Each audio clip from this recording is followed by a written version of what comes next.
Rutan cabang Lok Sukon Aceh Utara rusuh pada Minggu petang. Akibatnya sebanyak 73 orang narapidana berhasil melarikan diri. Hingga Senin pagi, kepolisian terus melakukan pengejaran terhadap narapidana yang masih buron. Hingga Senin pagi, kepolisian Polres Aceh Utara telah berhasil menangkap sebanyak 25 orang narapidana yang kabur dari Rutan Lok Sukon Aceh Utara yang melarikan diri pada Minggu petang kemarin. Sebanyak 48 orang narapidana lainnya hingga kini masih dalam pengejaran petugas gabungan kepolisian.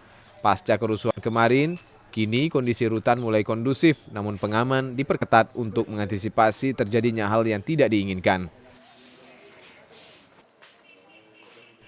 Pecahan kaca jendela akibat kerusuhan pun telah dibersihkan, sementara kawasan rutan masih diberi garis polisi.